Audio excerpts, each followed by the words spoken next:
नमस्कार, मैं माही मलिक सक्षम से सक्षम लाइव प्रोग्राम मेरी दास्तां मेरी कहानी में आपका बहुत बहुत स्वागत है। जैसा कि आप जानते हैं कि हर आज के दिन हम लोग यहाँ पे मेरी दास्तां मेरी कहानी रखते हैं, तो कोई एक पर्सन यहाँ पे आते हैं और अपनी दास्तां सुनाते हैं।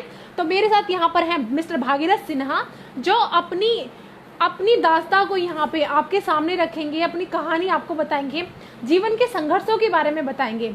वैसे तो जीवन जीना आसान नहीं है, लेकिन कुछ लोग ऐसे होते हैं कि जिनके जीवन में कुछ ज़्यादा ही संघर्ष होते हैं, कुछ ज़्यादा ही उनकी लाइफ जो लाइफ सर्कल होता है वो कुछ ज़्यादा ही हार्ड होता है और उनको जीने में बड़ी ही कठिनाइयाँ आती हैं। लेकिन फिर भी उन मुश्किलों से आगे निकल कर जीते तो हैं इंसान, और उनसे उभर कर ही इसी का नाम तो ज़िंदगी है। तो भागीरथ सर, मैं आपका यहाँ पे स्वागत करती हूँ। तो आप हमें बताइए अपने बारे में पहले तो कि आप अभी क्या करते हैं। जी माही, धन्यवाद। आप सभी सक्षम लाइव प्रोग्राम के दर्शकों का भी धन्यवाद कि आज सक्षम लाइव में मुझे बोलने का मौका मिला है। और ख़ास करके इसलिए मेरे लिए ख़ास है कि आज मुझे अपनी ज़िंदगी के बारे में, अपने जीवन पर चर्चा करना है। और ये बहुत ही कठिन कार्य है अपने आप में, अपने बारे में बोलना।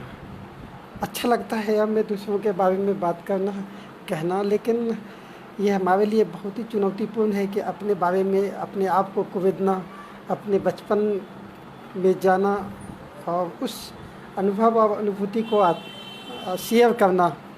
मैं कोशिश करता हूँ कि आपके समक्ष में उन चीज़ों को और हमारे दर्शकों के सामने हम उसको रखता हूँ। मैं मूल रूप से रहने वाला उदयवान गाँव है जिला में, राज्य बिहार है। मेरा जन्म 5 अक्टूबर 1978 को गाँव में उदयवानपुर में हुआ है।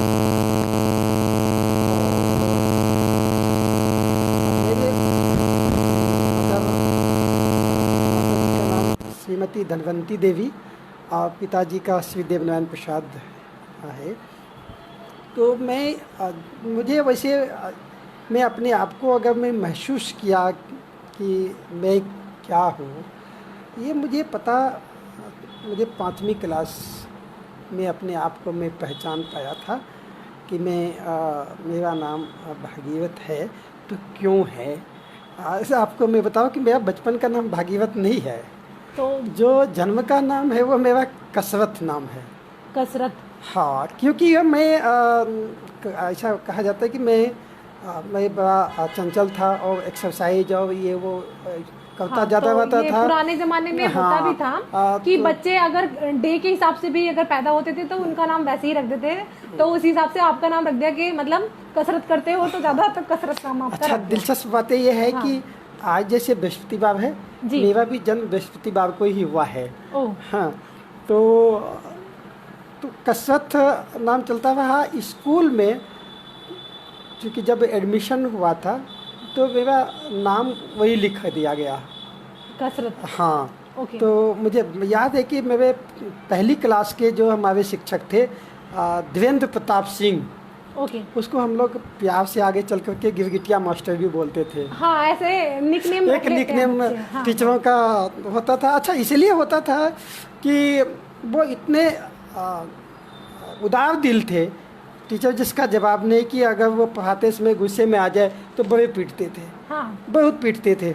और जब पढ़ाई बंद हो जाता था तो फिर सबको लाइन में खड़ा करके, और वो जो है पूरे दिन का जो बच्चों के अंदर जो अपने आप में जो गुस्सा होता था या बच्चे जो पीट करके जाते, जो मन में उनके जो कुछ उत्पन्न होता था उसको वो ठीक भी करते थे।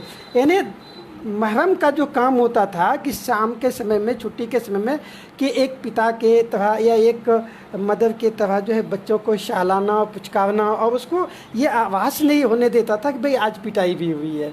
हाँ जी। है ना। तो ये बड़ा अच्छा था और मैं बड़ा खेलता कूदता रहता था। लेकिन पहली, दूसरी, तीसरी क्लास में जब गया तब एक बार हमारे यहाँ पर सत्संग हो रहा था और मैं स्कूल में ही, और मेरी ये जिम्मेदारी दिया गया था स्कूल में कि जो भी संत मत के लोग आएंगे उनका आबो भगत करना, सेवा करना, पानी पिलाना या उनके भोजन की व्यवस्था करना। तो एक नैतिक कर्तव्य हाँ, आप निभा आप रहे थे समझे कि वहाँ पर। 8 साल का रह गया, मैं 3वीं क्लास में चला गया था, 8 साल का रहा होगा। तो मैं जो वो काम स्कूल में संभाला, तो उसके बनिस्पत हमारे टीचर को दूसरे दिन बुलाया गया। श्री जगदीश प्रसाद साहब नाम था टीचर का, कि भाई इसका नाम कसरत कैसे रहा, ये कसरत क्यों बोलते हैं आप लोग, सो ये नाम इसके अनुकूल नहीं है, इसका नाम भागीरथ रखना चाहिए। हाँ। तो उसी के कहने के अनुसार हम जगदीश बाबू ने हमारा नाम जो है भागीरथ जो है रजिस्टर में किया, और तब से मुझे पता चला कि मैं कसरत नहीं अब भागीरथ हूँ। तो सभी जगह आज भी मेरे घर में मुझे ज़्यादातर लोग हमारे दोस्त कसरत ही बोलते हैं, और हमारे से जो बड़े हैं हाँ। वो सभी कसरत ही बोलते हैं। बहुत कम है जो हमारे हम जो लिए है, जो हमारे कॉलेज के फ्रेंड हुए वो हमको भागीरथ के नाम से जानता है, लेकिन गांव में हम कसरत ही आज भी वैसे ही कसरत हैं। गांव का नाम आपका अभी भी कसरत ही है। हाँ, लेकिन अभी जैसे डॉक्यूमेंट में आपका नाम भागीरथ सिन्हा है और वैसे आपका नाम कसरत है। Okay, good. तो मैं 8वीं क्लास में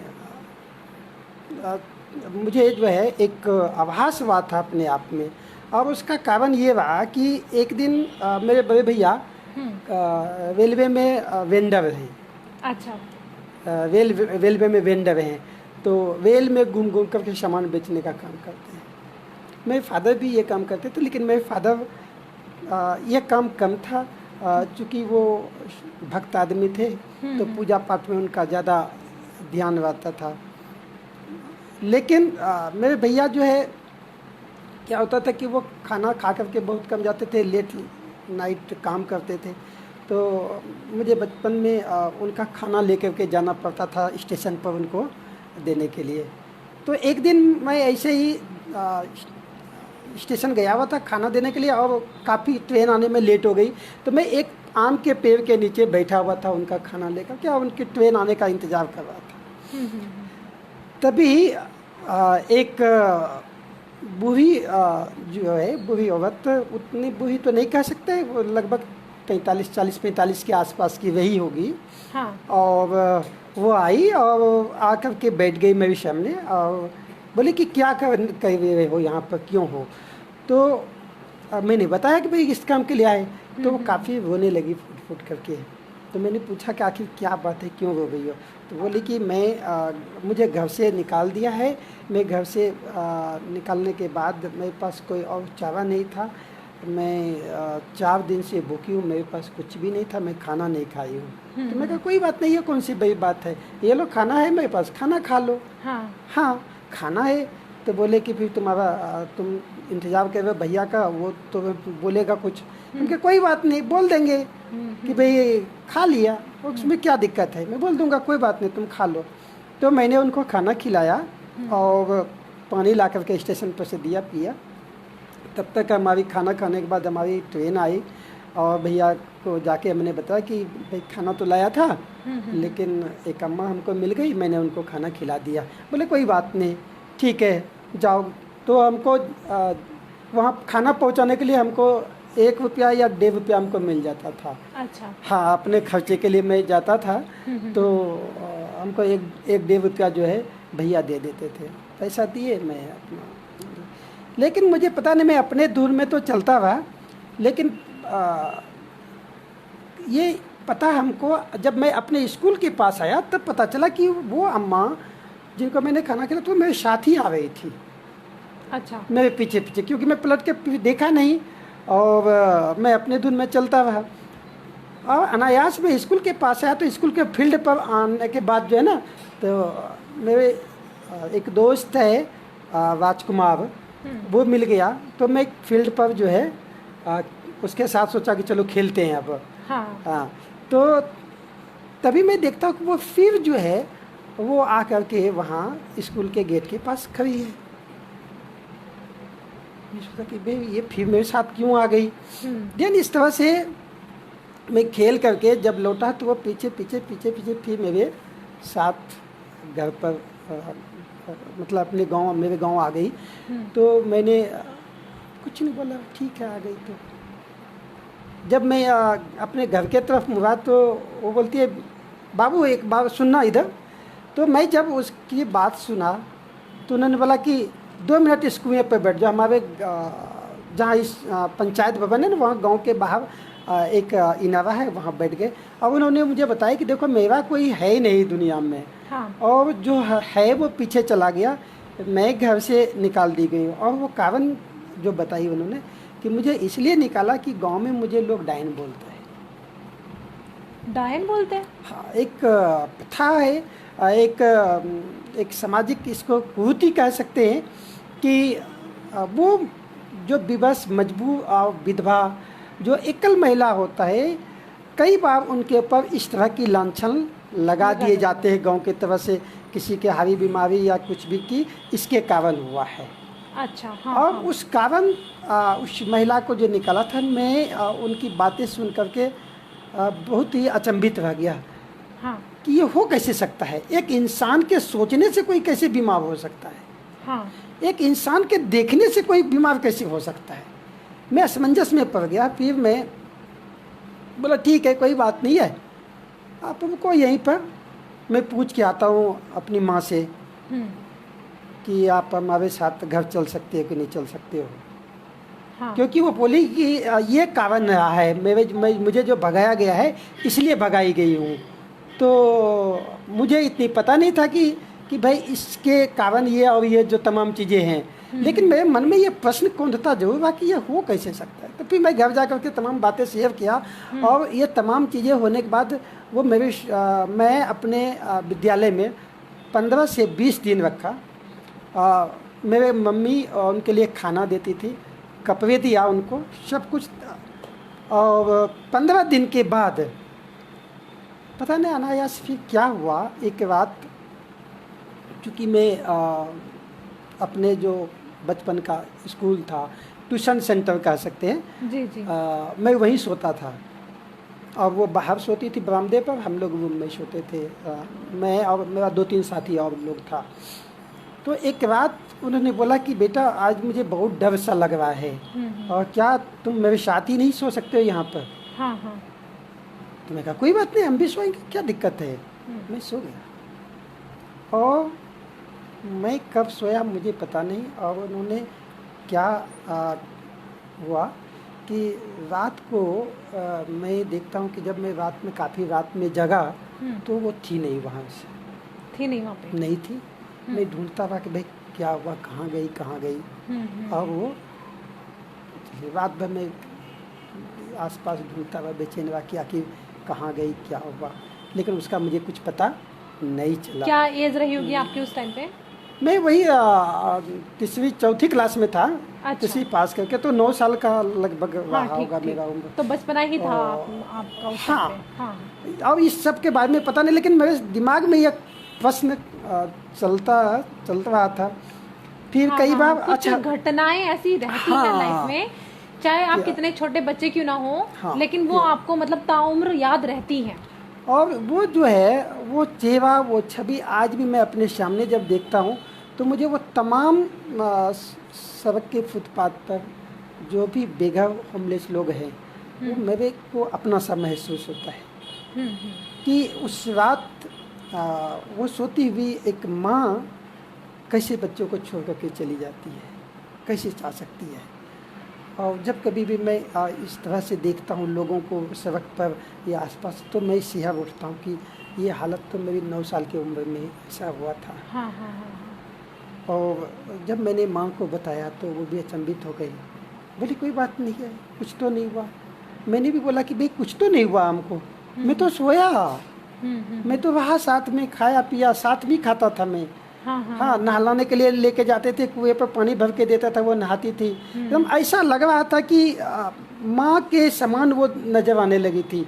जितना सेवा मैं अपनी माँ का नहीं किया, मुझे लगा कि उस 15 दिन में मुझे वो मौका मिला उनके साथ में बिताने का।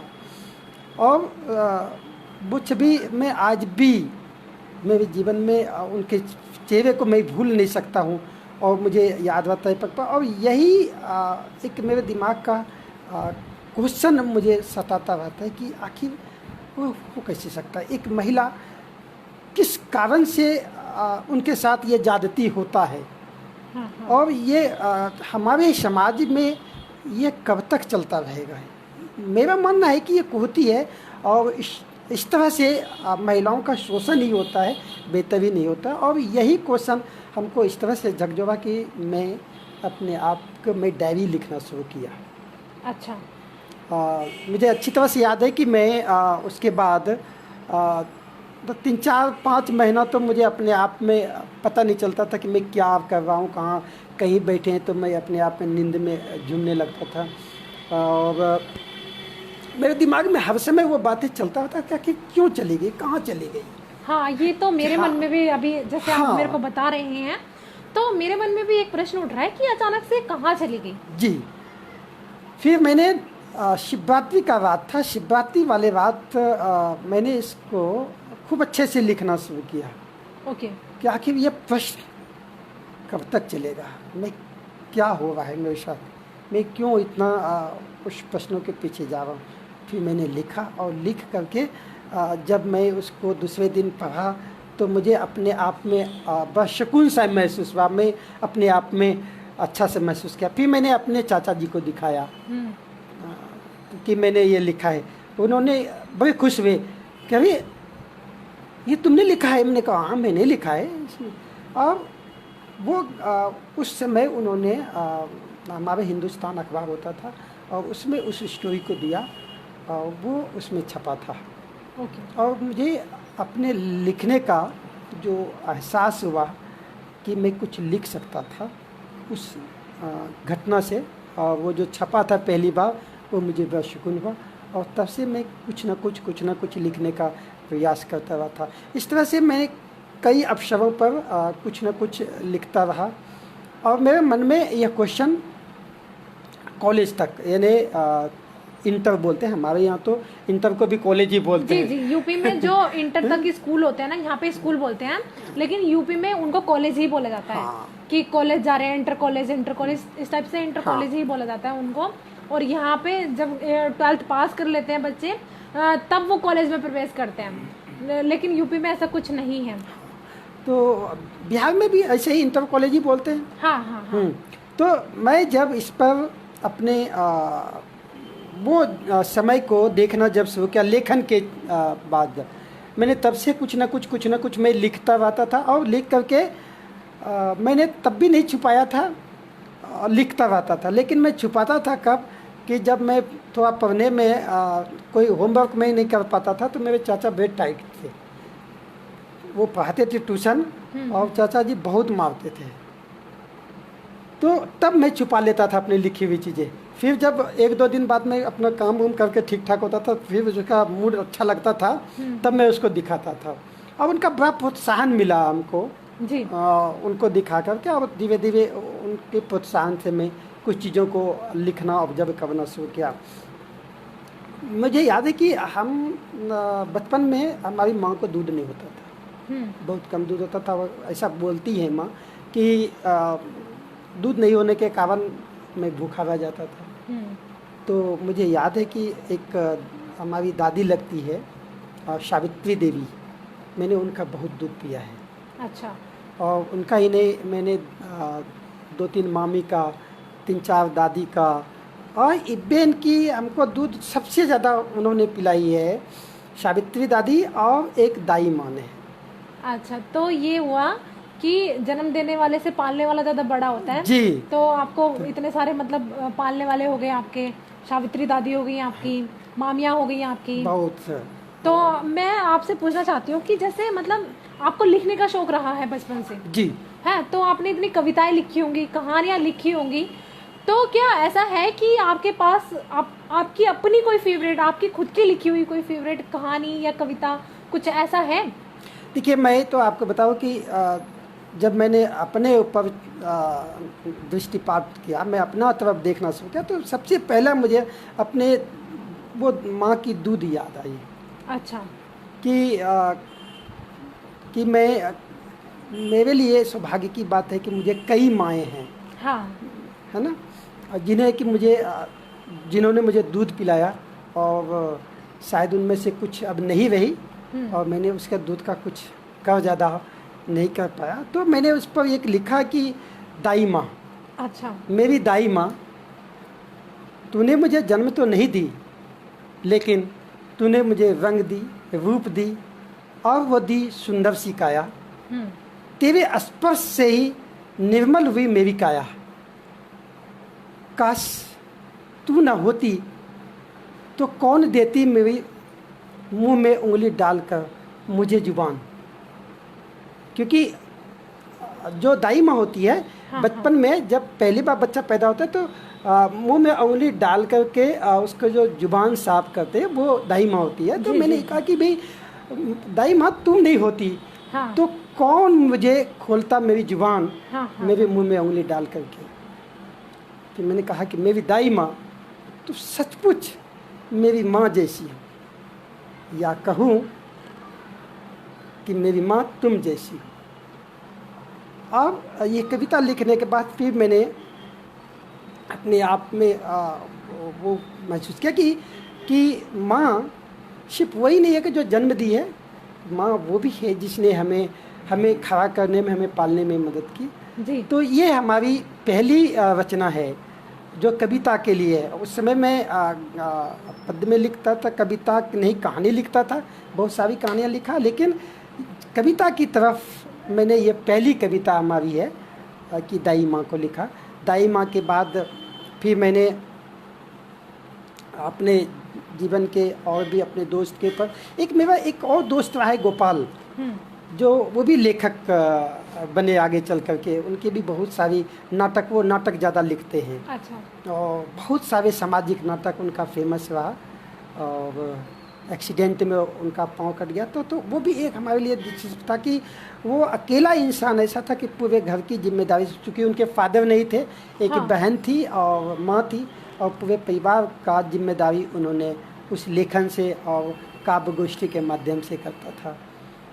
तो मैं आपको बताऊं कि जब इस लेखन ने हमको इस तरह से प्रेरित किया कि मैंने अपने गांव को इंटर पास करने के बाद छोड़ा, और फिर मैं दिल्ली आ गया। और दिल्ली यही सोच के आया था कि मैं पत्रकारिता ही करूँगा। हाँ, क्योंकि आपका लेखन में ही ज़्यादा इंटरेस्ट था, और जिस चीज़ में इंटरेस्ट होता है अगर उसी में जाओ तो फिर थोड़ा इंटरेस्ट भी रहता है पढ़ाई करने में भी आगे। तो मैं यहाँ आया। यहाँ पर आने के बाद वो सारे शुरू में तो मुझे लगा कि मैं कहाँ आके फंस गया, क्यों आ गया, क्योंकि जिनके कहने से मैं आया था वो तो मिले ही नहीं लोग हमको। अच्छा। जिन्होंने मुझे बुलाया था वो मिले ही नहीं। मैं दिल्ली अनजान बिल्कुल अकेला आया, और हमको सिर्फ इतना पता था कि आज़ादपुर सब्जी मंडी है, हाँ। वहाँ जाना है, वहाँ पर वो लोग मिल जाएगा। लेकिन जब मैं आज़ादपुर सब्जी मंडी आया और मैं उसके बारे में पता किया तो बोले वो तो 2 महीने पहले ही यहाँ से चले गए। मतलब जिन्होंने बुलाया आपको हाँ, नहीं है। भाई चिट्ठी होता था, उसमें कोई फ़ोन की व्यवस्था नहीं थी। हाँ, उस टाइम पे फ़ोन हाँ, नहीं रहते थे। तो वो बुलाए, वो गायब हो गए। मैं कहा कि बाबा फिर जाऊँ कहाँ से, एक पैसा नहीं, कुछ भी 50-60 रुपया जेब में होगा, और ना घर है ना कुछ है, कहाँ जाऊँ। हाँ। फिर मैं जिनके दुकान पर आया था, अब मैं उन्हीं से बोला कि भाई वो नहीं है, तो फिर मैं जाऊंगा कहाँ, मैं तो उन्हीं के भरोसे आया था। तो मैं आपको बताऊं कि मैं उस चाय दुकान पर अभी लगभग मैं 2 महीना रहा। तो चाय की दुकान पे आपने चाय वाय बनाई होगी? चाय बनाता था। हाँ हाँ, ठीक। सामने जो लोग होते थे उनको सर्व करने का काम करते थे। हाँ, 2 महीना बाद फिर अच्छा उसमें यह था कि भाई एक समय के बाद दुकान बंद हो जाता तो मैं अपना लिखता पढ़ता भी था, तो उसको पता लगा कि भाई मैं पढ़ता लिखता भी हूँ।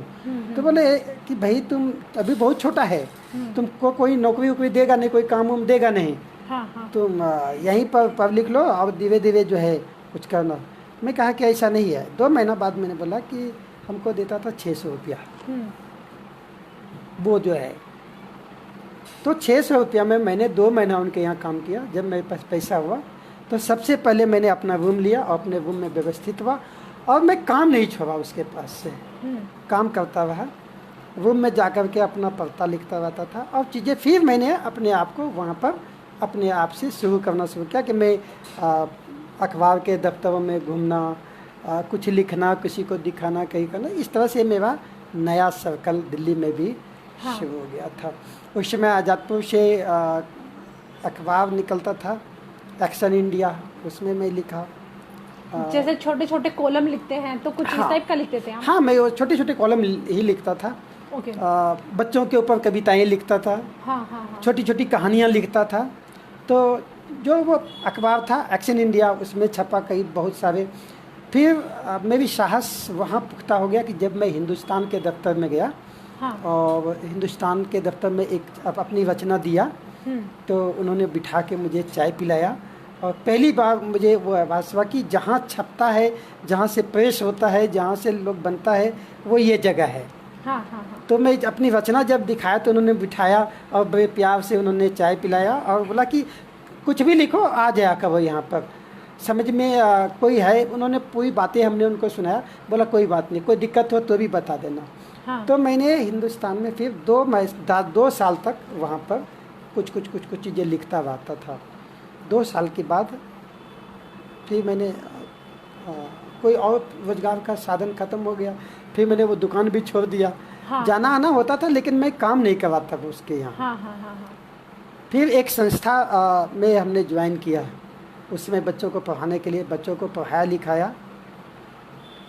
लेकिन वो दौर ख़त्म नहीं हुआ, जो भाग दौड़ का, कि 1 रुपया का इनकम है तो 5 रुपया खर्च है।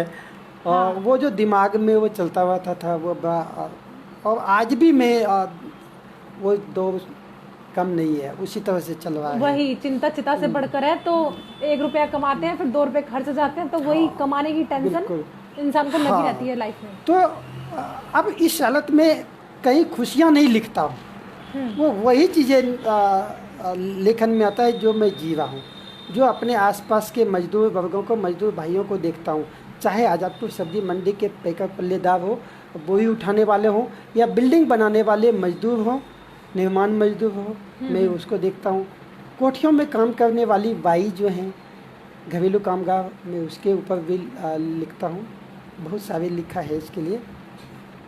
और भी जो बहुत सारे असंगठित क्षेत्र के मजदूर हैं, उन सब पर, संघर्षों पर लिखता रहा हूँ। मैंने दलित साहित्य पर भी कुछ, वो संपर्क हमारा बहुत कम दिन का रहा लेकिन अच्छा संपर्क रहा, मैं उस पर भी कुछ चीज़ें लिखा हूँ। लेकिन मैं अपने आप को वहाँ साहित्यिक दुनिया से नहीं मानता था, क्योंकि कई जगह दलित साहित्य में उनको ही कहते हैं कि जो उस वर्ग में पैदा हुआ, उस जाति में पैदा हुआ, या तभी उसको साहित्य मानते। लेकिन वो फीलिंग्स है, वो साहित्यकारों की अपना संवेदना है, अपनी जिज्ञासा है कि आप किसी धर्म, जाति, गोत्र विशेष में जन्म होना वो अलग की बात है, लेकिन किसी की संवेदना और उनकी फीलिंग्स को समझना और लिखना, मैं इसको मानता हूँ कि ये साहित्य की एक विधा है, अपनी सिर्फ जाति में पैदा होने से नहीं है। नहीं, लेखन हाँ। कोई भी कर सकता है, लेखन कोई भी कर सकता है, ये अंदर से फीलिंग आती है। हाँ, हालांकि मैं तो दूर दूर तक इससे नहीं हूँ रिलेटेड कि लेखन का कार्य कुछ इस टाइप का लेकिन कभी कभी ना दिमाग ऐसा हो जाता है कि लाइफ में इतनी टेंशन्स हो जाती हैं, या हम कुछ ऐसा देख लेते हैं तो जिनकी वजह से मन करता है कि हाँ, जो मन में आ रहा है तो वो हम पेपर पे थोड़ा उतारें या लिख दें। तो वैसे मेरा कोई नाता नहीं है, लेकिन फिर भी मैंने अपनी लाइफ में एक कविता लिखी, शायद मैं यहाँ पे सुना भी चुकी हूँ, कि तुम कहते हो तो बदल लूंगी मैं खुद को, मगर फिर मैं नहीं रह जाऊंगी। तो मैंने ये लिखा है, और हालांकि मुझे बिल्कुल लिखना नहीं आता, लेकिन फिर भी मैंने 2-4 लाइनें हाँ, ये हाँ लिखी हैं।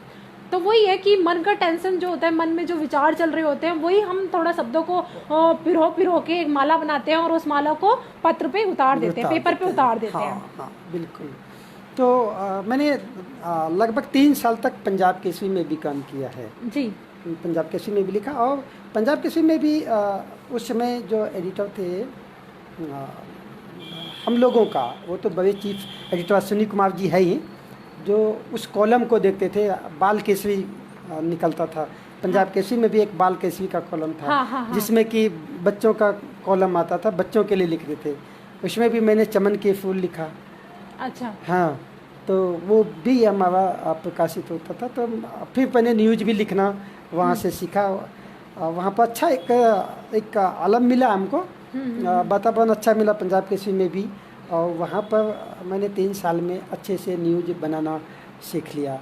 अच्छा। हाँ, लेकिन हमारे पास कोई और काम था नहीं, और जब लिखने में लगते थे फिर कोई दूसरा काम अपना रोजी रोटी का भूल जाता था कि भाई क्या करना है।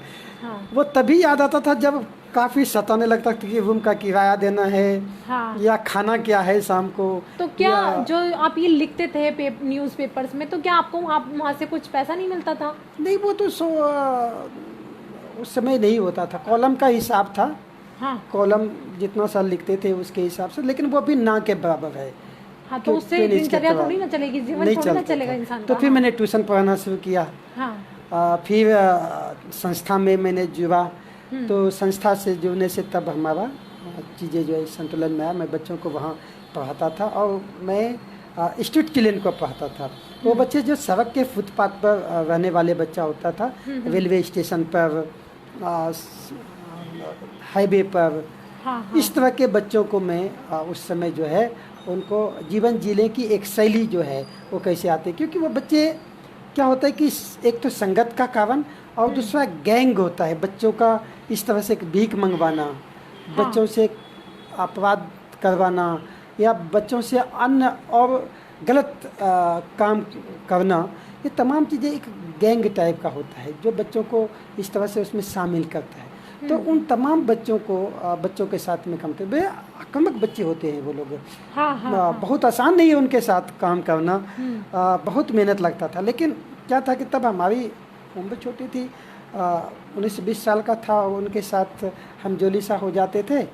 तो अच्छा लगा, और एक अच्छा टोली बन गया। मैं आपको बताऊं कि लगभग 170 बच्चों को मैं देखता था अलग अलग जगह पर, 2-3 जगह पर, जैसे रेलवे स्टेशन पर जा कर के पढ़ाता था, क्वेट पर, मंडी के अंदर जाके पढ़ा लेता था। और जब उसको 6 महीना उनके साथ रहा, तब जा कर के उसको सेंटर पर लाता था। अच्छा। तब वो कोई कह नहीं सकता था कि ये बच्चा वही बच्चा है जो कल हमने रेलवे लाइन और रेलवे फाटक से उठाया था। वो बच्चे होते हैं थोड़े जिद्दी टाइप के होते हैं। हाँ, वो ऐसे होते हैं। मैं जैसे मतलब आप लोग भी या हम भी कहीं अक्सर जाते हैं रेलवे स्टेशन पे या बस स्टैंड पे, या फिर आप सीपी में ही देख लीजिए, सीपी में हद से ज्यादा इस तरीके के बच्चे मिलते हैं। और जब तक वो चीज़ पैसे मांग रहे हैं वो बच्चे, और उनको अगर पैसे नहीं दो तो वो साथ साथ बहुत दूर तक चले जाते हैं। हाँ। तो वो थक हार के इंसान को फिर देने पड़ते हैं पैसे। तो वैसे ही तो वो बच्चे जो है ना, जब अब मुझे तभी खुशी होता था कि जो एक वो था स्टेप बना हुआ था कि आप वहाँ से शुरू करेंगे, रेलवे स्टेशन से शुरू करेंगे, रेलवे स्टेशन के बाद सेकंड स्टेप में आप अपने कम्युनिटी में लाएंगे, कम्युनिटी से फिर निकाल करके जब सेंटर पर आएगा, तब आप समझे कि उसमें बदलाव हो गया। तब वो कंटिन्यू हो जाता था, तब हमको रोज बुलाना नहीं पड़ता था। वो कंटिन्यू आकर के जो है अपना क्लास लेता था और पढ़ता था। हाँ, अब जो उसके अंदर बुराइयाँ था वो छटता नजर आता था। हाँ। तो अब उससे देखते देखते कि जब मैंने 190 बच्चों को सेंटर तक पहुंचाया, तो काफ़ी खुश हुआ। और तब मैं उस समय दीपालिया का जो प्रोजेक्ट चल रहा था इन बच्चों के लिए, उसका मैं एक हेड चुना गया था। और फिर मैं एक प्रोसेस में उन टीचरों को ट्रेनिंग देता था। फिर आप टीचर से ट्रेनर हो गया। हाँ, एक तरह से। और वो तमाम जो टीचर थे उन सबको मैं बताता था कि ये स्टेप है, इस तरह से हम चीज़ों को करते थे। आगे चल कर के हमको सौभाग्य प्राप्त हुआ Indo global social service society में बेघर साथियों के साथ काम करने का सौभाग्य मिला। मैंने उसमें भी 3-4 साल तक काम किया हाउसिंग राइट्स को लेकर के। और मेरे जीवन का एक स्वर्णिम जो समय कहेंगे, वो पल रहा इंडो ग्लोबल सोशल सर्विस में आकर के। जब आपको बताया कि जब हमारा वो बचपन था, जब मैंने वो बेघर माँ का जब हमने 15 दिन सेवा किया था, और वो वातावरण जब हमने यहाँ आकर के किया, हाँ। तो हाउसिंग राइट्स और बेघर लोगों का जब हमने उसके बीच शुरू किया काम, उनके साथ जब हमने जीना शुरू किया, तो फिर हमको अपने आप में सुकून हुआ कि शायद उस माँ को जो है संतुष्टि मिलेगी, सुकून मिलेगा। हाँ हाँ हाँ। कि शायद मैं ये जो उनका प्रश्न जो अधूरा रह गया, या मेरा जो प्रश्न अधूरा रह गया, मैं यहाँ आकर के पूरा कर सकूँ। और बड़े अच्छे से, बड़े चाव से मैंने काम किया। हम लोग 5 राज्यों में काम करते थे, राजस्थान, हरियाणा, उत्तर प्रदेश, भोपाल, मध्य प्रदेश और बिहार भी था। और हम लोग 10 लोगों का टीम तो था, सभी जगह दौरा करते। और इन तमाम राज्यों में बेघरों की स्थिति को जानने समझने का मुझे अच्छे से मौका मिला, और उस पर आवाज़ बुलंद करने का। दिल्ली के अलावा, दिल्ली में तो करते ही थे, मूल हाँ, सेंटर हाँ। दिल्ली था ही, दिल्ली के अलावा उन 5 राज्यों में भी हम लोग इस कैंपेन को किए, और एक अच्छा उस पर जो है सफलता से आज देखिए, पहले किसी भी होमलेस की कोई निश्चित पहचान नहीं थी, लेकिन आज उसकी एक पहचान है कि उसका अपना वोटर आईडी कार्ड है, उनका हाँ। राशन कार्ड है।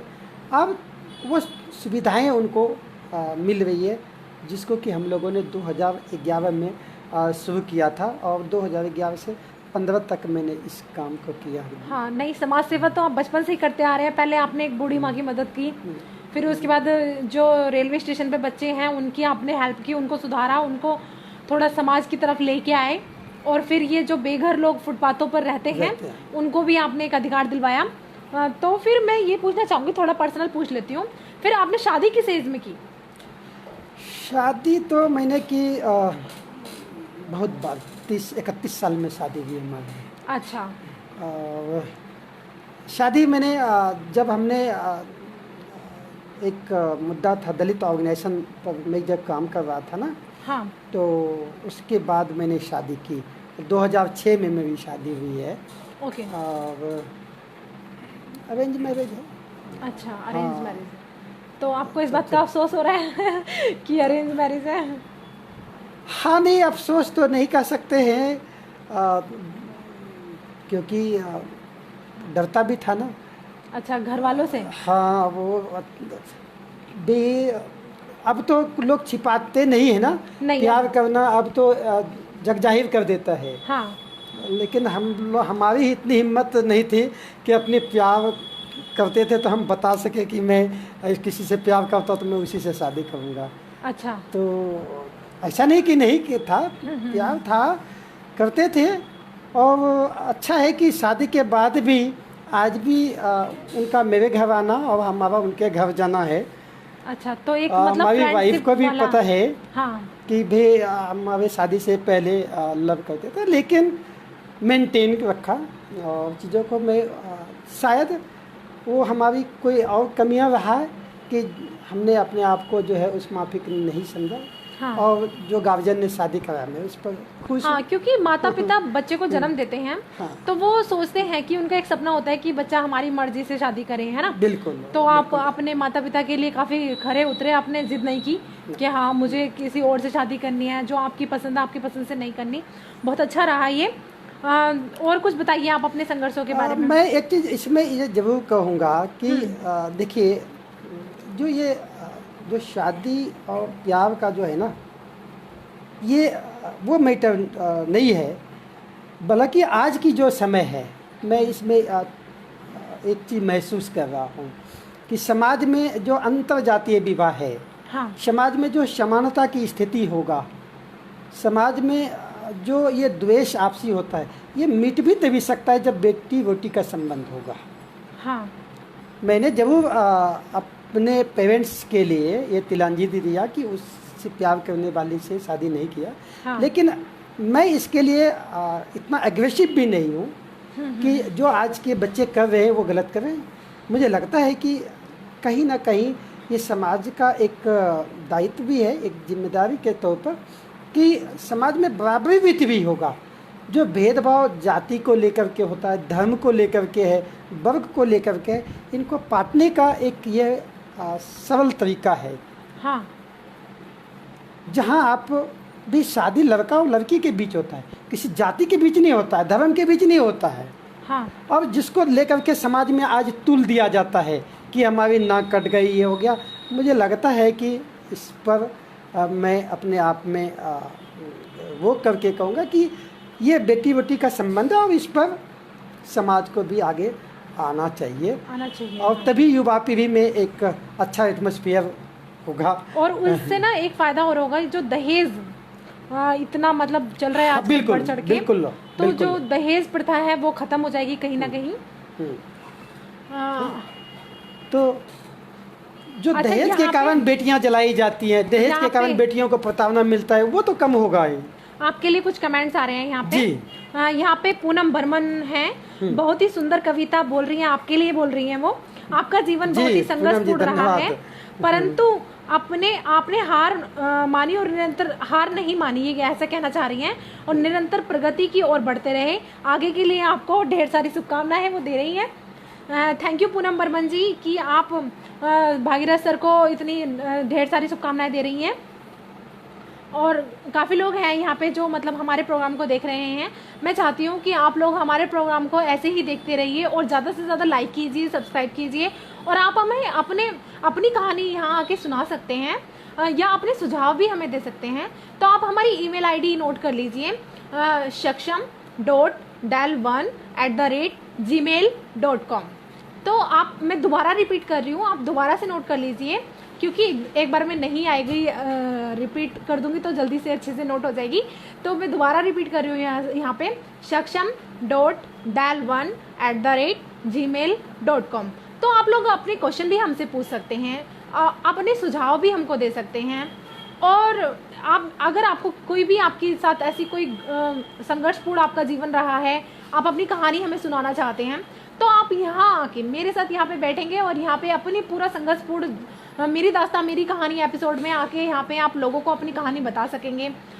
तो आगे चलते हैं और बताइए सर। तो ये है कि जो अभी हमने बात को पूरा किया कि जो आज के दौर में दहेज के महाराक्षस जो दानव है समाज में, जो बेटियों के जीवन पर जो बुरा असर कर रहा है, जो इस तरह के दहेज के लोभी समाज में हैं, इस पर जरूर अंकुश लगेगा और एक रास्ता बीच का निकल सकता है। हाँ जी। तो एक तो ये है, बच्चे हैं अभी पढ़ाई लिखाई वो भी कर रहा है अब, लेकिन जो सोशल फील्ड में है वो अनिश्चितता बनी रहती है, रोजगार को लेकर के, काम को लेकर के निरंतरता नहीं है। जब तक प्रोजेक्ट है तब तक आप कर रहे हैं, नहीं है प्रोजेक्ट तो दिक्कत है। अच्छा, मुझे याद है कि हम लोगों ने एक बार एनजीओ फोरम भी बनाया था। अच्छा। बहुत सारे एनजीओ का टीम बना करके, किंग जिबे कैंप में उस समय ऑफिस हुआ करता था। कि एनजीओ के दुनिया बहुत छोटे होते हैं, बहुत कम इसमें लोग शामिल होता है क्योंकि बहुत संघर्ष है। और उम्मीदें बहुत ज़्यादा लोगों की होती हैं। और यहाँ पर क्या होता है कि बहुत चीज़ों को आपको अपने ऊपर संयम रखना होता है। जब समाज के लिए आप काम करने के लिए आगे होते हैं तो बहुत चीज़ों को संयम करना होता है, और ख़ास करके जो आपका रोजगार है अनिश्चित है, अपनी छवि को उनके अनुकूल बनाना, ये तमाम चीज़ें। तो एनजीओ फोरम भी हम लोगों ने बनाया था। एनजीओ फोरम में यह था कि किसी भी सोशल फील्ड के लोगों को कोई दिक्कत हो जाए, उनका हम एकजुट होकर के मदद करते, क्योंकि यही वो लोग हैं जो सोशल वर्क करते हैं, लोगों की हेल्प करते हैं। लेकिन फिर इनके लिए कौन करेगा? कोई इनके लिए भी तो करने वाला होना चाहिए ना। आज ये आगे चल करके 8-10 साल बाद चूँकि वो बंद हो गया, क्योंकि आपस में ही वो उलझ जाते थे संस्थाएं, गुत्थम गुत्ती हो जाता था एक स्टाफ को लेकर के कि भाई हमारे स्टाफ आपके स्टाफ से इस तरह से। लेकिन वो जो एक वो था, प्रक्रिया था, वो प्रक्रिया अपने आप में इसलिए अच्छा था, उसमें क्या होता था कि हम एक दूसरे का मदद करते थे। लोगों के साथ साथ हम अपनी मदद, अपनी चीज़ें कैसे शामिल करेंगे, वो चीज़ें था। और आगे चल करके हमने जो है लेखन के साथ साथ पहले में हमने सोशल फील्ड को जो है लगातार जारी ही रखा। तो अभी हमने जैसे कि बताया कि मैं होमलेस के साथ शुरू किया, फिर हम वो प्रोजेक्ट ख़त्म होने के बाद फिर आ गए सक्षम में। अच्छा। हाँ, 2 साल ये भी इंडो ग्लोबल सोशल सर्विस का काम के बंद होने के बाद, फेज आउट के बाद फिर मैं 2 साल बिल्कुल भी फ्री रहा। कोई और काम था नहीं, तो मैं छोटा मोटा इधर उधर काम करता था। कभी कुछ रचनाएं लिखना या जिस फील्ड को मैंने काम किया वहाँ पर किसी की हेल्प की ज़रूरत हो तब मैं चला जाता था।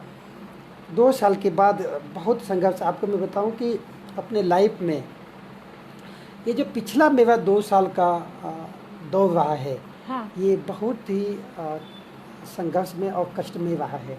इन 2 सालों में मुझे अपने आज मेरी मौत होगा कि कल होगा, ये मैं अपने आप को भी नहीं समझ पाता था। दूर तो दूर, दूसरों से नहीं, अपने घर में भी मैं अपने आप को इतना असुरक्षित महसूस करता था। आपको मैं बताऊं कि ये जो आर्थिक स्थिति है और ये जो बेगारी है, लोगों को किस कदर तोड़ता है कि आपकी जो तमाम अच्छाइयाँ हैं वहाँ छोटी छोटी कमियों के कारण आपकी ये छवि जो है धूमिल हो जाता है। हम लोगों ने भी बहुत सारे संघर्षों की कहानी को पढ़ा है। हाँ। लेकिन वो दौर एक अलग दौर रहा। आज की जो दौर है वो दौर अलग है कि छोटी छोटी चीज़ों में भी लोग एक दूसरे का जान पर उतारू हो जाता है। हाँ। मैं आपको बताऊं कि मेरे साथ 2 बार मेरे घर में भी आत्महत्या करने के लिए उकसाया गया कि भाई ऐसे जीने से क्या फ़ायदा, जब इस उम्र में भी काम नहीं है आपके पास तो जी क्यों लेते हो, इससे अच्छा है कि मर ही जाओ। तो मैं अपने घर में भी यही समझाता कि देखो आंधी तेज है, थोड़ा देर ठहर जाते हैं, रुक करके देखते हैं, माहौल बदलेगा। ये भी जो धूल भरी आंधी है ये भी छट जाएगा, दिन खुलेगा, रास्ता निकलेगा, फिर हम चलेंगे उसी शिद्दत के साथ। थोड़ा इंतज़ार तो कर लो, थोड़ा इंतज़ार कर लो। मैं अपनी वाइफ को बार बार ये बताता हूँ कि कभी भी किसी भी बड़े विपत्ति में, विपत्तियाँ बड़ी ही है, हाँ। छोटी होती नहीं है। छोटी होगा तो विपत्ति है ही नहीं। पर जब घनघोर अंधेरा आता है हाँ, तो सूरज की किरणें भी उसके बाद ही नजर आती है। लेकिन इंतज़ार करना पड़ेगा। हाँ। और इस दुख ने हमें, हमारे बच्चों को और हमारी वाइफ को इंतज़ार करने का वो अवसर दिया। और वो कैसे दुख में जीते हैं, जी लेते हैं, वो देखा। 2 दिन तक खाना नहीं खा पाता, खाया मैंने। पूरे घर में बच्चे भी हमारे भूखे रह गए। काम ही नहीं था, कुछ काम ही नहीं कर पाते थे, हो ही नहीं पाता था। जहाँ कहीं बुलाता भी था, मैं बैठता था तो पता चले कि 5 मिनट के बाद मैं आंखें बंद हो जाता था। बसों में जाना है तो बस में बैठे बैठे आंख लग जाता था, मैं कहाँ चिंतन में सो जाता था पता ही नहीं चलता। हाँ, कहीं ना कहीं आप डिप्रेशन में जा रहे हैं। हाँ बिल्कुल। तो इस पल में मैं अपने आप को बिल्कुल भी समझ नहीं पा रहा था कि करना क्या है, कैसे करूं। और तभी मैंने संतलाल भाई से इस पर अपनी बातों को एक दिन शेयर किया। हाँ। भाई अब लगता है कि हमारे लिए रास्ते बहुत कठिन हो गया है, दिक्कतें बहुत संगीन हो गया है और अब कुछ ना कुछ करना ही पड़ेगा, कैसे क्या करूं। और अच्छा था कि उसी दिन सक्षम ने जो है मुझे ऑफ़र किया कि आज से, अभी से तुम सक्षम के में शुरू करो काम, क्या दिक्कत है। हाँ।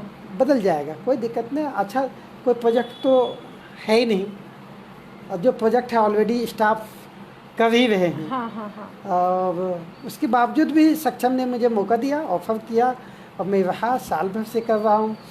और इस साल में अपने आप को मैं स्टैंड किया, अपने अंदर कुछ बदलाव जो खास करके किया कि भाई लापरवाही काम के प्रति, हाँ। उसको मैंने कोशिश किया कम करने का। सिंसियरली काम को काम के तरह से करना, वो मैंने सीखा अपने आप में। हाँ। काम को टालना नहीं है, हम्म। काम अगर है तो काम को करना है, नियमबद्ध उसके किया। और यहाँ पर भी आकर के हमको अलग से कुछ टास्क नहीं मिला, ये अच्छा है। हमारे लिए प्रेफरेंस यही था कि आप जो कर रहे हैं वही काम यहाँ के बच्चों के साथ, यहाँ अन्य जो साथी हैं या जो भी प्रोजेक्ट के साथ हैं उनमें करना है। तो फील्ड में भी तो मैंने बच्चों को यहाँ भी कविता ही सिखाता हूँ, कविता लिखने के लिए, कहानी लिखने के लिए। मैंने भी देखा है हाँ? आप के बच्चे काफ़ी होनहार हैं जिनको आप कविताएं और ये सब लिखना सिखा रहे हैं। कुछ बच्चों की, एक दो बच्चों की कविताएं मैंने पढ़ी भी हैं जो कि बहुत ही अच्छी लिखी हैं उन्होंने, तो वो सब आप ही का सिखाया हुआ है। लगभग 40 बच्चे हैं हमारा यहाँ पर। हाँ। जिनको कि सिखाता हूँ यहाँ पर। वो कहानी लिखता है, कविता लिखता है, निबंध भी लिखता है। ये है। अभी बीच में मैंने कुछ महिलाओं के टीम भी बनाया है जी। कि वो महिलाएं जो संघर्षों के गीत लिखती हैं। अच्छा। हाँ, तो निरंतर ये नहीं है, लेकिन मेरा ये मानना है कि जो जज्बा जो समाज में काम करने का है, गीत, उनकी आवाज़, उनकी जो दुख दर्द है, उनकी आवाज़ वहीं से निकलना चाहिए। हाँ। इस सोच के साथ हमने कुछ जुझारू महिलाओं का टीम तैयार करके उन्हें ये लिखने के लिए प्रेरित करता हूँ, और कुछ मौके पर वो सामने निकल के आ भी रहे हैं। बहुत अच्छा। क्योंकि टाइम बहुत कम है। वैसे तो कहने के लिए तो बहुत सारी बातें हैं, बताने के लिए बहुत कुछ रहता है, लेकिन अब टाइम हो चुका है, इतना टाइम हमको नहीं मिलता है। तो thank you so much Bhagirath sir, आप यहाँ पे आए, अपनी संघर्ष भरी दास्तां हमको सुनाई। कितने ही बच्चों को उन्होंने एक सही रास्ता दिखाया जो कि रेलवे स्टेशन पे और फुटपाथ पे ऐसे भीख मांगते हुए थे, उन्हें सही रास्ता दिखाया, जीवन जीने की एक नया रास्ता दिखाया। और कितने ही ऐसे लोगों को जो बेघर फुटपाथ पर सोते थे उनको एक नया रास्ता दिखाया। और यहाँ पे बच्चों को, अभी भागीरथ सर सक्षम एनजीओ में काम कर रहे हैं और वो यहाँ पे बच्चों को कविताएं, कहानियाँ और ये सब सिखाते हैं, और अब वो बता ही रही हैं कि वो महिलाओं के साथ भी ये काम कर रहे हैं। तो इसी के साथ हम आपसे विदा लेना चाहेंगे, और बने रहिए हमारे साथ, और हर रोज शाम 7 बजे। नमस्कार। नमस्कार।